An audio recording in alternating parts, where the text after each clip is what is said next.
Hello, good afternoon, everybody. I have with me today two of the most formidable minds I have heard about, read about. Just a little intro about Vikram. Vikram right now is, Sampath is right now on the eye of a storm, if I may say so, being sued for plagiarism, which I don't think was correct. Sorry. That's my opinion. We have Mr. Rajeev Gowda, planning genius, and one of the founders of the planning school, and also who has an internship program for students, which on to understand politics, political activism. Am I right? Okay. So let's start with Vikram. You have been. People say that. I mean, there has been a certain section of people who say that you have a Hindutva point of view, especially in writing about Savarkar. Now, there is a contradiction in that, I believe, because you have done a very eclectic number of books, from the Vadiyars to Jahan to a lot of people. Now, how do you really think that the Indian mind is colonized? Good afternoon, everyone, and it's a great pleasure and honor to be here. And thank you to the Indian Express Group for inviting me to this session. I think the subtitle of this session is what we are probably focusing on. We don't know what the epic idea is, and Mr. Gowda and I were discussing this in the green room. I think the crux of this session is on decolonization. And when we talk of decolonization, let's go to the first part. Colonization, in simple terms, is when you make a country other than your own a source of your raw materials and also a market for your finished products, in addition to political sway over that country. But in addition to political and economic control of another country, there's a third dimension which we seldom consider, and that is cultural subjugation. And this cultural subjugation or subordination of another country and culture happens through multiple ways. The colonized subjects, language, belief systems, traditional knowledge systems, epistemology, production and dissemination of knowledge in that country. His attempt is not only to introduce this, but also to make the colonized start somewhere subliminally believing in this thing that we are inferior. So a lot of post-colonial societies, such as India, are in a constant state of flux because of this on the cultural arena. And how long this will last depends on several factors: political, social, economic factors, how many waves of colonization happened, what is the identity crisis that particular society has, and so on. So many Latin American countries, African countries, and I think even China to a large extent, has managed to shrug off this cultural subordination and getting back to your own identity, and your native roots. But a lot of countries of the erstwhile Indian subcontinent, the undivided India, are, in my view, lagging behind. So the decolonization of the Indian mind, so to say, is a work in progress. And when we're talking of decoloniality, it is not, I would emphasize, with a sense of hatred for someone, or with a sense of xenophobia, or a hatred for the West, or it's not a discourse against somebody, but it needs to be a discourse and a discussion of looking within. Looking within your own systems and how you can get back to your roots.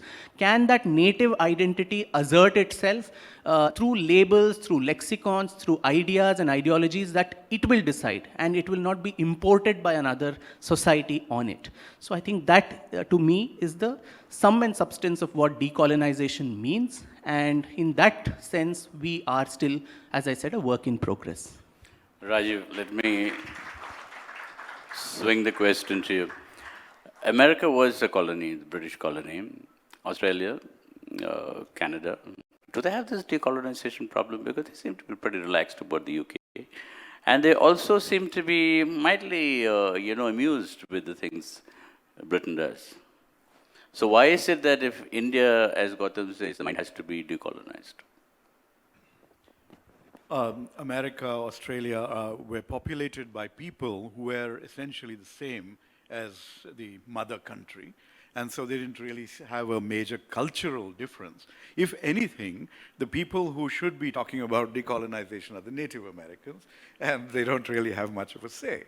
If you were expecting fireworks, you'll actually be surprised that I agree with what Vikram has said. But I want to take it much further.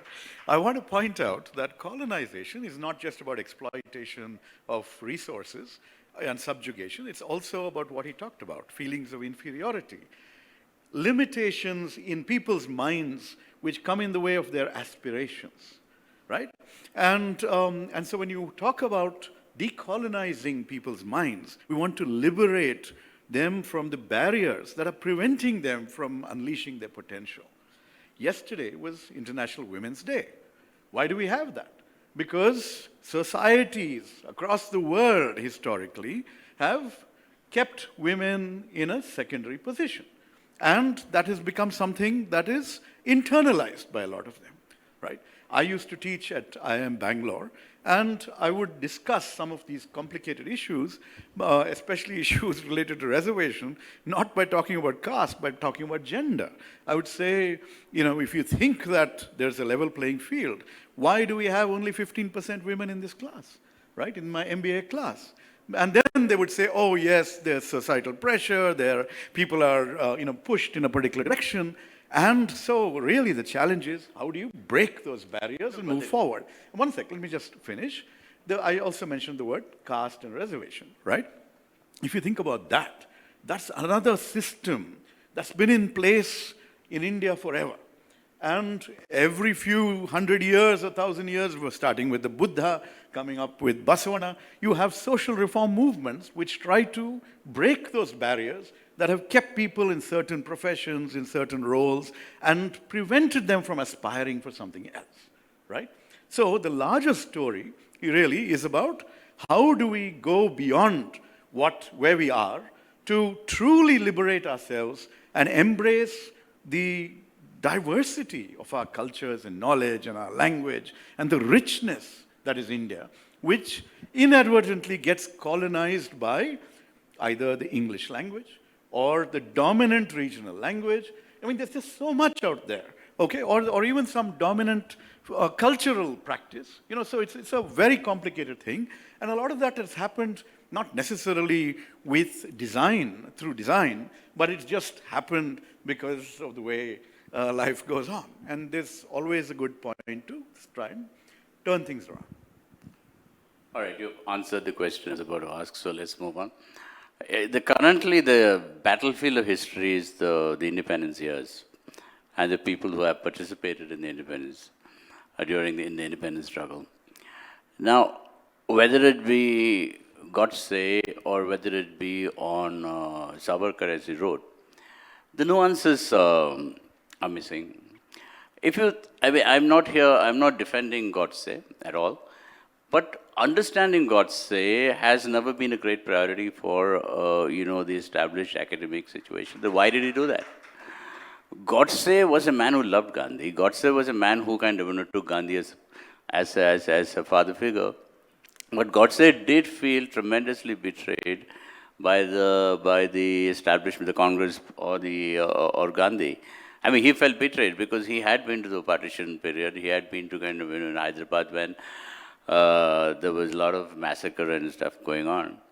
Now, that was what prompted to kind of kill Godse. Now, and again, yesterday Shashi Tharoor spoke about the binary perceptions of it.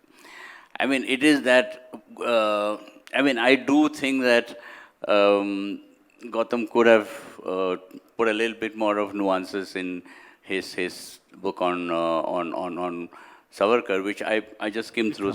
Which I just skimmed through. No, Gautam was a friend of mine who looks like you. So that it just kind of clicked on that. Now, why is it that this binary perception exists?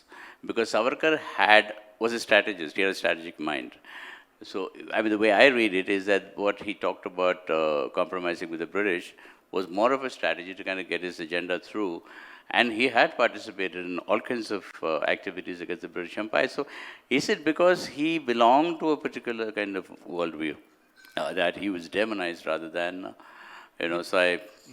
With your permission, I'd like to probably expand it beyond, because this is, I think, not so much of a discussion only on Savarkar, but I'll bring that in some flavor. But I think history as a very important tool of colonization, as a sense where the colonizer made you to feel that, they had almost a natural right to rule over you. So a lot of the myths that we've been fed, like right from the mythical Aryan invasion theory, which now subsequent genetic discoveries, archaeological excavations at Rakhigadi and Sanauli and so many other places have increasingly shown the facts are in a different direction. But then a lot of these myths were perpetuated during our colonial past only to make us feel that you are not even capable of ruling yourself. Right from your earliest civilization, there have been people who have come from outside, they have subjugated you, and so it's just par for the course. What we, the British, are doing is the same thing. It's a continuum. You had the Turks, you had the Mongols, you had the Mughals, you had all kinds of people who came in, and you were an open field for defeat. So the history of India is also shown as a long laundry list of defeats, where we only seem to have lost battles, but then if we are around as a civilization, there must have been some battles that we won also. And so these things do not even come into common discourse. And similarly, the freedom struggle, which is also an important aspect of our history, where we are shown a very, very linear, monochromatic, and a simplistic narrative of what freedom struggle meant with, I often say it's like that Attenborough film, it just goes from frame to frame. But there were numerous unsung heroes, heroines, multiple strands, the dominant, non-violent strand notwithstanding. There were armed rebellions right from 1857 to the last war of independence, the naval mutiny in 1946. And these are the subaltern voices of Indian freedom struggle. But one more point I'd like to mention, because it is about history, is about this whole idea that a lot of us educated Indians also, somewhere subliminally, we are taught to believe that India is an artificial product. It is not even it was stitched together by the British. There was this infamous statement of Sir John Strachey, who was a British administrator in the 1880s in charge of the Imperial Civil Services. And while teaching the newbies of the civil services, he used to say the first and the most important thing to note about India is that there is not an India and there never was an India. So just imagine, even today, a lot of educated Indians, without any malice, without any political prejudices, we believe that before that we were a land of disparate princely states, all fighting with each other. But it was the British who came and gave us that sense of nationhood, who gave us reforms, who gave us railways, who gave us hospitals, who gave us education, civil services, and we are a product of a benefactor who's come from outside. That is the problem when we look at our past. That is the problem when we look at history from a colonized lens. Unfortunately, I've been asked to wind up this session. It would have been, highly interesting to go on and on. But we have 5 minutes. Rajeev has given us 5 minutes. So, what do you think you have the excellent initiative to kind of teach children about politics. Now, you can't teach politics without teaching history, right? I mean, without an understanding of history, you cannot understand politics, and vice versa. So, this whole demonization of people who have not fought with the Congress, because the Congress dominates the freedom struggle narrative. So, do you think it's a fair thing to do when the whole kind of decolonization thing is going on? So, when you're trying to decolonize, when you're trying to get rid of where you found yourself, you have to provide an alternative vision for how you're going to build the country. That vision is our constitutional project, and that constitutional project, as you would know in your preamble, has a vision of India which does not give primacy to any religion. It treats everyone as equal. It says there are certain goals and aspirations that we need to fulfill: justice, social, economic, and political. If it was already there, why would we have to put it in there? There's a word there called fraternity, which is under great threat today. Fraternity means that we all live as brothers and sisters happily, and that's hardly what's going on, right? So basically, what this whole constitutional project is about building a nation over decolonizing by getting rid of those barriers that have been put in place by caste and gender discrimination and language discrimination, whatever else. And the focus is on the future. not necessarily only on history. Because history you can keep rewriting, you can keep fighting, and all about that. But the basic thing about the future is, how do we, if you want to recapture this glory, or you want to create this glory for the first time, which is a modern India that is, on par with the best of the world. And that's what we've already managed to do in certain fields, especially in education and IT and some of those domains. And from where the kind of poverty that we found ourselves in 1947 to where we've come in 75 years is an extraordinary amount of progress that we've achieved. Debunking and trashing that is also a tremendously stupid activity.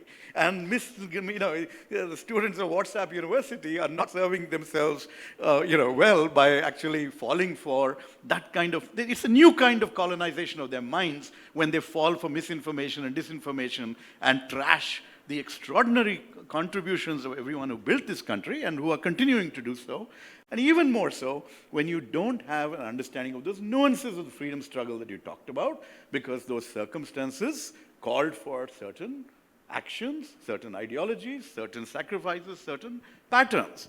And the difference between the author of his biography and the stream of ideology that I belong to is that we focus on inclusion and we focus on treating everyone, man, woman, religion, caste, everyone as equal. And we want to create an India where these divisions, where we decolonize our minds and we celebrate the diversity and strengths of India. Well, didn't the Congress try that for so many years? It didn't manage. Absolutely. Have we not seen transformations in terms of women's progress? Panchayati Raj, if you go to a village and you see that a Dalit woman has been elected the chief in a place which was always filled with hierarchy, that is breaking every colonial mindset problem that you have. Those things you need to learn to appreciate. I need to see the audience applauding those kinds of transformations. Instead, we look at it from the point of view of our own caste and say, oh, we are threatened by reservation or something like that. The point is, there are crores of Indians who have fallen behind. You need to give them a chance to unleash their potential. That's what the Congress has done, whether with Panchayati Raj, with reservations, with numerous other initiatives. And it's not just the Congress. This is part of everyone who has believed in the constitutional agenda. We've done it together. Unfortunately, to break this up, we could have gone on. It's a fascinating subject.